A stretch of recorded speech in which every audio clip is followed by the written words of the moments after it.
सृष्टि का वर्णन। तदंतर नारद जी के पूछने पर ब्रह्मा जी बोले, मुने, हमें पूर्वोक्त आदेश देकर जब महादेव जी अंतर्ध्यान हो गए, तब मैं उनकी आज्ञा का पालन करने के लिए ध्यानमन हो कर्तव्य का विचार करने लगा। उस समय भगवान शंकर को नमस्कार करके श्री हरि से ज्ञान पाकर परमानंद की प्राप्ति हो, मैंने सृष्टि करने का ही निश्चय किया। तात भगवान विष्णु भी वहां सदाशिव को प्रणाम करके मुझे आवश्यक उपदेश दे तत्काल अदृश्य हो गए। ये ब्रह्मांड से बाहर जाकर भगवान शिव की कृपा प्राप्त करके वैकुंठ धाम में जा पहुंचे और सदा वहीं रहने लगे। मैंने सृष्टि की इच्छा से भगवान शिव और विष्णु का स्मरण करके पहले के रचे हुए जल में अपनी अंजलि डालकर जल को ऊपर की ओर उछाला। इससे वहां एक अंड प्रकट हुआ जो 24 तत्वों का समूह कहा जाता है। विप्रवर वह विराट आकार वाला अंड जड़ रूप ही था। उसमें चेतनता ना देखकर मुझे बड़ा संशय हुआ और मैं अत्यंत कठोर तप करने लगा। 12 वर्षों तक भगवान विष्णु के चिंतन में लगा रहा। तात वह समय पूर्ण होने पर भगवान श्री हरि स्वयं प्रकट हुए और बड़े प्रेम से मेरे अंगों का स्पर्श करते हुए मुझसे प्रसन्नता पूर्वक बोले। श्री विष्णु ने कहा, ब्राह्मण, तुम वर मांगो, मैं प्रसन्न हूँ। मुझे तुम्हारे लिए कुछ भी अदेन नहीं है। भगवान शिव की कृपा से मैं सब कुछ देने में समर्थ हूँ।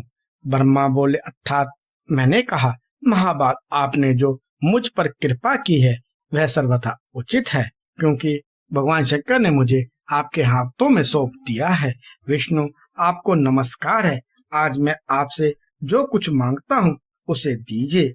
प्रभु, यह विराट रूप 24 तत्वों से बना हुआ अंड किसी तरह चेतन नहीं हो रहा है, जड़ीभूत दिखाई देता है। हरे, इस समय भगवान शिव की कृपा से आप यहाँ प्रकट हुए हैं, अतः शंकर के सृष्टि शक्ति या विभूति से प्राप्त हुए इस अंड में चेतनता लाइए। मेरे ऐसा कहने पर शिव की आज्ञा से तत्पर रहने वाले महाविष्णु ने अनंत रूप का आश्रय ले उस अंड में प्रवेश किया। उस समय उन परम पुरुष के सहस्त्रों मस्तक, सहस्त्रों नेत्र और सहस्त्रों पैर थे। उन्होंने भूमि को सब ओर से घेर कर उस अंड को व्याप्त कर लिया। मेरे द्वारा भली भांति स्तुति की जाने पर जब श्री विष्णु ने उस अंड में प्रवेश किया, तब वह 24 तत्वों का निर्विकार रूप अंड सचेतन हो गया। पाताल से लेकर सत्य लोक की अवधि वाले उस अंड के रूप में साक्षात श्री हरि ही विराजने लगे। उस विराज अंड में व्यापक होने से ही श्री प्रभु बैराज पुरुष कहलाए। पंचमुख महादेव ने केवल अपने रहने के लिए कैलाश नगर का निर्माण किया, जो सब लोकों से ऊपर सुशोभित होता है। देवेश, संपूर्ण ब्रह्मांड का नाश हो जाने पर भी वैकुंठ और कैलाश, इन दो धामों का यहाँ कभी नाश नहीं होता। मुनि श्रेष्ठ, मैं सत्य लोक का आश्रय लेकर रहता हूँ।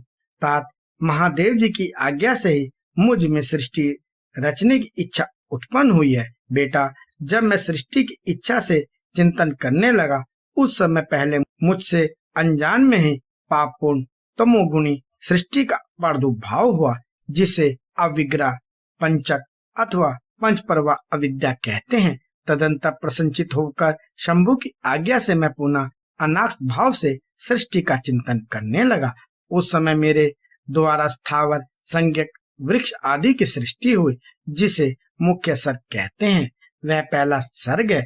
उसे देखकर तथा वह अपने लिए पुरुषार्थ का साधन नहीं है, यह जानकर सृष्टि की इच्छा वाले मुझ ब्रह्मा से दूसरा सर्ग प्रकट हुआ, जो दुख से भरा था। वह सर्ग भी पुरुषार्थ का साधक नहीं था, उसे भी पुरुषार्थ साधन की शक्ति से वही जानकर जब मैं पुनः सृष्टि का चिंतन करने लगा, तब मुझसे शीघ्र ही तीसरे सात्विक सर्ग का प्रतिभाव हुआ, जिसे उद्धव श्रोता कहते हैं। यह देवसर्ग के नाम से विख्यात हुआ। देवसर्ग सत्यवादी तथा अत्यंत सुखदायक है। उसे भी पुरुषार्थ साधन की रुचि एवं अधिकार से रहित मानकर मैंने अन्य सर्ग के लिए अपने स्वामी श्री शिव का चिंतन आरंभ किया।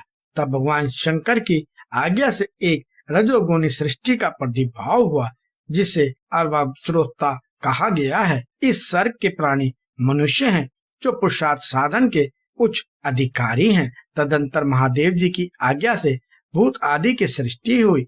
इस प्रकार मैंने 5 तरह की वैकृत सृष्टि का वर्णन किया है।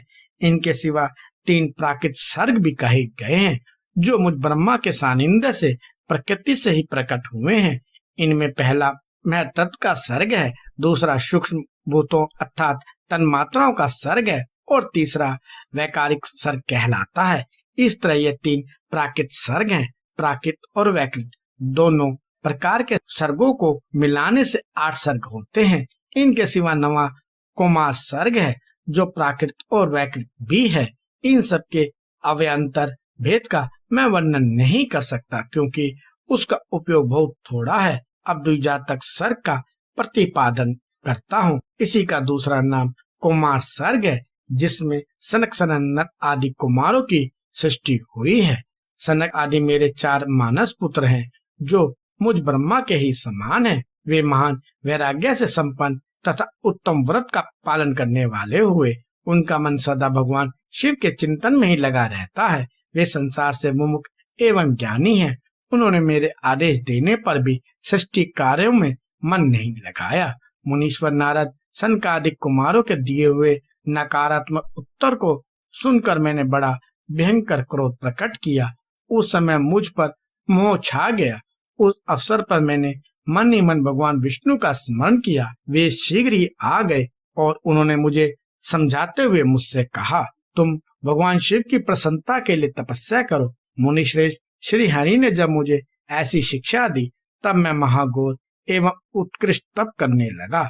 सृष्टि के लिए तपस्या करते हुए मैंने दोनों भौहों और नासिका के मध्य भाग से, जो उनका अपना ही अभिमुख नामक स्थान है, महेश्वर की 3 मूर्तियों से अनंत पूर्णाश सर्वेश्वर एवं दयासागर भगवान शिव अर्धनारीश्वर रूप में प्रकट हुए, जो जन्म से रहित सर्वज्ञ तथा सर्वस्ता हैं। उन नीलोहित नामधारी साक्षात उमा वल्लभ शंकर को सामने देख मैंने बड़ी भक्ति से मस्तक झुका। उनकी स्तुति करके मैं बड़ा प्रसन्न हुआ और उन देव देवेश्वर से बोला, प्रभु आप भांति भांति के जीवों की सृष्टि कीजिए। मेरी वह बात सुनकर उन देवादिदेव महेश्वर रुद्र ने अपने ही समान बहुत से रुद्रगणों की सृष्टि की। तब मैंने अपने स्वामी महेश्वर महारुद्र से फिर कहा, देव आप ऐसे जीवों की सृष्टि कीजिए जो जन्म और मृत्यु के भय से युक्त हों। मुनिश्रेष्ठ मेरी ऐसी बात सुन करुणा सागर महादेव जी हंस पड़े और तत्काल इस प्रकार बोले।